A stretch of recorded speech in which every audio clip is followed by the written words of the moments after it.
Bonjour très chers élèves, aujourd'hui notre leçon portera sur l'exercice du commentaire du texte. Alors qu'est-ce que c'est que le commentaire du texte? C'est un test qu'on va vous donner et qui aura pour intitulé Dégager l'intérêt philosophique de ce texte à partir de son étude ordonnée. Alors dans un premier temps, quand vous avez un texte, le premier réflexe c'est de le numéroter. Une fois qu'on l'a numéroté, on passe à la compréhension littérale du texte. Alors il s'agit de quoi ici? Il s'agit de lire donc le texte. Une fois, deux fois, trois fois. Mais chaque lecture a un objectif. On s'assied à un objectif quand on lit le texte. La première lecture, c'est la lecture qui nous fait prendre connaissance du texte. À partir de la deuxième lecture, on prend notre crayon à papier ou bien stylo et on souligne les mots difficiles et les mots clés du texte. Il y a une différence entre un mot difficile et un mot clé. Un mot difficile, c'est un mot dont on a besoin pour comprendre le texte, simplement. Par contre, un mot clé, non seulement on en a besoin, mais c'est un mot qui nous permet de rentrer profondément dans la compréhension du texte. Alors, un mot clé est un mot concept. En fonction de l'auteur que vous aurez des mots clés. Vous verrez, n'est-ce pas, un réseau de mots clés en fonction de l'auteur qui est en face de vous. Alors donc, si vous avez un auteur comme Descartes, vous verrez que les mots raison, les mots évidence, le mot esprit ne sont pas employés de manière anodine.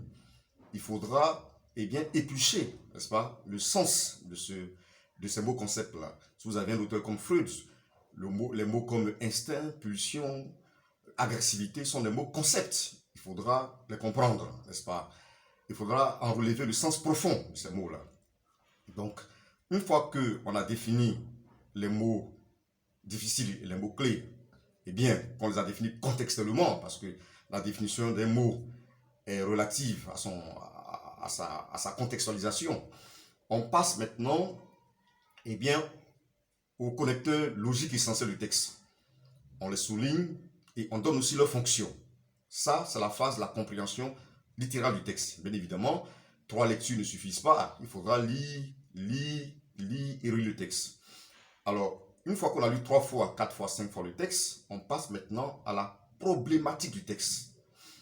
La problématique du texte, il s'agit ici de dégager les items du texte. Donc, le thème, le problème, la thèse, l'antithèse, l'intention de l'auteur, la structure logique, l'enjeu. Alors, le thème, c'est bien évidemment de quoi parle le texte. Le problème, quel problème soulève l'auteur dans ce texte-là? À quelle question répond l'auteur du texte? La thèse, c'est la position défendue par l'auteur du texte. L'antithèse, c'est la position contraire qu'on peut opposer à celle de l'auteur ou le dépassement de sa thèse.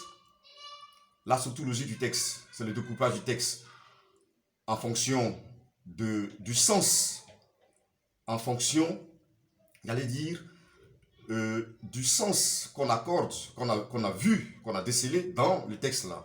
La première partie, la deuxième partie, la troisième partie, c'est selon. Et on passe maintenant, eh bien, à l'intention. À l'intention, n'est-ce pas? L'intention de l'auteur, c'est le but manifeste, le but immédiat que vise l'auteur quand il écrit ce texte. Et l'enjeu, eh bien, la valeur défendue par l'auteur, qu'est-ce qu'on gagne à lire ce texte-là? Quel est l'objectif lointain de ce texte? Alors, ce travail de compréhension littérale du texte, ce travail de problématique du texte, c'est un travail au brouillon.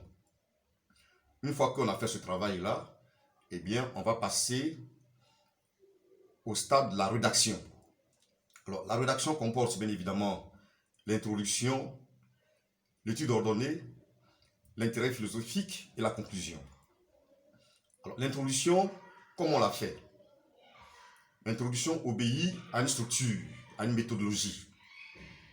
Et bien, dans l'introduction, les éléments clés sont le thème, le problème, la thèse. Facultativement, la structure logique du texte. Alors, je dis bien le thème, le problème, la thèse, mais cette structure n'est pas figée. L'élève peut commencer par le problème, retomber sur le thème du texte et, n'est-ce pas, la thèse de l'auteur. Donc, la structure des items n'est pas figée. Facultativement aussi, on peut développer une amorce, c'est-à-dire présenter l'auteur, présenter le texte, le siècle auquel il appartient, avant d'en venir au thème, au problème, à la thèse. Mais il faudra noter ceci. Au cas où on n'a pas mis la structure logique dans l'introduction, systématiquement, quand on commence l'étude ordonnée du texte, on doit faire figurer la structure logique du texte. C'est-à-dire que le texte est divisé en deux parties. La première partie, ligne 1 à ligne 10 par exemple, deux points, on ouvre les guillemets, on donne les premiers mots, point, point, point, on ferme les guillemets et puis on donne le sens. Et on commence maintenant à expliciter. Alors donc, l'étude ordonnée, c'est la phase explicative du texte. Elle est fournie, elle doit être enlevée et l'élève doit montrer au professeur qu'il a compris le texte. Mais qu'est-ce qu'on entend par comprendre le texte? Il faudra éviter une explication linéaire du texte, c'est-à-dire une explication ligne après ligne. À la ligne 1, il a dit ceci, à la ligne 2, il a dit ceci, à la ligne 3, il a dit cela. Non, ce n'est pas une explication linéaire du texte, c'est une explication thématique.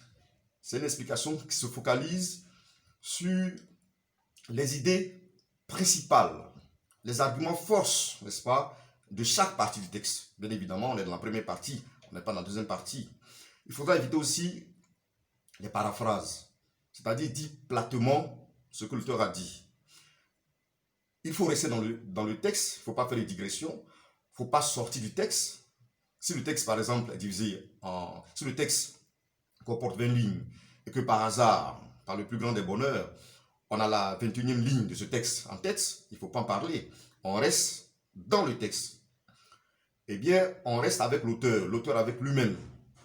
Et on fouille, on creuse, on bêche, on creuse et on explicite en témoignant de ce que cette explication-là se réfère sur des mots-clés, sur des concepts clés, sur des phrases clés du texte. Donc, pas de digression. On ne sort pas du texte. On ne fait pas appel à d'autres auteurs tant qu'on est dans l'étude ordonnée. C'est un travail de fidélité au texte. Il ne faut pas faire hors sujet. On reste, comme je dis, dans le texte, c'est extrêmement important. Une fois qu'on a fait la première partie, on fait une transition, on tombe dans la deuxième partie et on refait le même travail. On explicite le texte, on l'explique en témoignant de ce que cette explication-là s'appuie sur, non pas des réflexions personnelles, sur des mots-clés du texte, des mots, des phrases importantes, des arguments force. Et on montre au professeur que ce que je suis en train de lui dire, de vous montrer, je ne l'invente pas. L'auteur l'a dit, à la ligne 5, à la ligne 7, à la ligne 8 par exemple. Alors, quand on a fait l'étude ordonnée, on fait une transition pour passer à l'intérêt philosophique. Mais l'intérêt philosophique comporte deux parties. Et la critique interne, n'est-ce pas, du texte, et puis la critique externe. La critique interne, c'est la critique de forme du texte. Elle aussi, cette critique-là, il y a une technique pour l'élaborer. Alors, pour faire la critique interne, d'abord, on va rédiger la démarche argumentative du texte. Qu'est-ce qu'on appelle une démarche argumentative? La démarche argumentative, c'est le cheminement par lequel l'auteur est passé pour rendre compte, n'est-ce pas, de ses arguments. Et donc, on a la démarche argumentative du texte, on a l'intention qu'on a dégagée déjà quand on faisait les items du texte, la problématique du texte, et on essaie de voir si cette démarche argumentative est en adéquation avec l'intention qui est dans le texte. Bien évidemment, il faudra figurer l'intention pour qu'on voie s'il y a vraiment une adéquation, s'il y a une congruence entre sa démarche, la manière dont il a abordé le texte, et puis son intention. Est-ce que c'est manifeste cette démarche-là? Est-ce que c'est adéquat? Alors, une fois qu'on a relevé l'adéquation ou l'inadéquation entre la démarche argumentative et l'intention du texte, eh bien, on passe à une critique. On montre les forces et ou les faiblesses, n'est-ce pas, du texte. Les forces et ou les faiblesses du texte. Parce qu'il peut y avoir des textes avec une terminologie conceptuelle difficile, trop technique, ou bien des textes tellement abstraits qu'on a du mal à percevoir la thèse, par exemple, d'auteur. On peut avoir des textes aussi redondants, l'auteur ne fait que se répéter, ou bien la thèse de l'auteur apparaît à la dernière ligne du texte. Ça, on peut le relever, comme on peut relever aussi les forces, n'est-ce pas, de l'auteur. Alors, mais là, c'est un travail, j'allais dire, personnel, subjectif. Ce que vous allez relever comme force et ou faiblesse, ce n'est pas ce que votre voisin va relever. Alors, une fois que les forces et ou les faiblesses du texte ont été relevées, on passe à la cohérence du texte. Est-ce que le texte est cohérent? Est-ce qu'il y a une certaine incohérence entre un argument développé dans les premières lignes et l'auteur semble se contredire dans la deuxième partie? On peut par exemple le relever. Alors ça, c'est juste la critique interne du texte. Une fois qu'on a fait la critique interne du texte, on passe à la critique externe du texte. La critique externe, n'est-ce pas, c'est la critique de fond du texte. Il s'agira dans un premier temps de confronter, n'est-ce pas? Non, dans un premier temps, il s'agira d'expliquer, eh bien, la position de l'auteur en sollicitant des auteurs qui sont d'accord avec cet auteur-là, qui vont dans le même sens que cet auteur.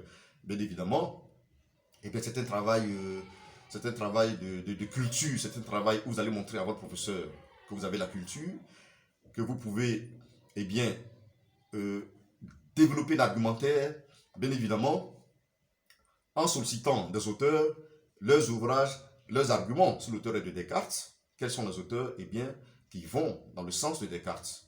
Vous explicitez ces auteurs-là, vous les soutenez avec leurs ouvrages.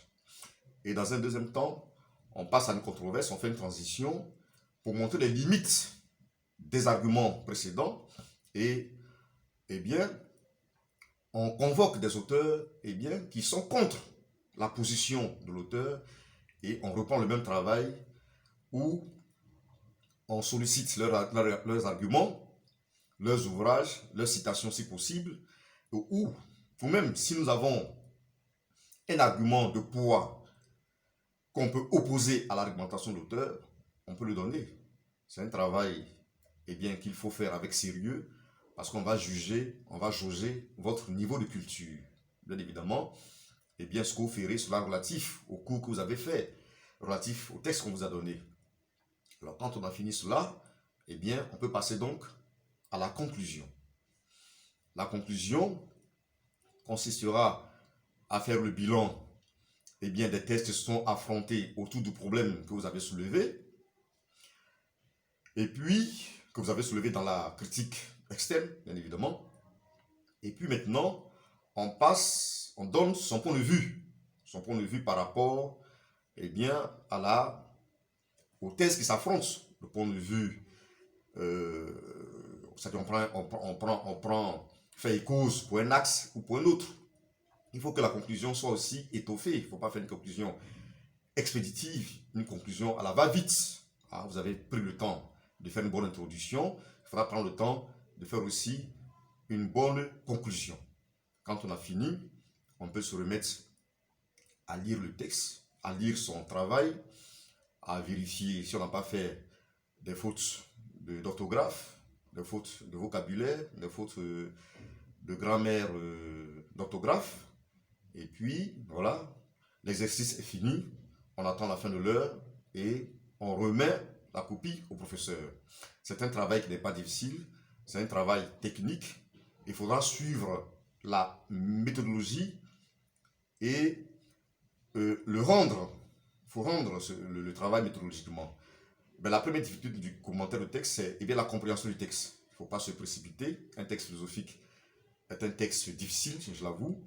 Il faudra prendre le temps de lire et de relire pour ne pas faire hors sujet. Bonne chance et bonne rentrée à tous.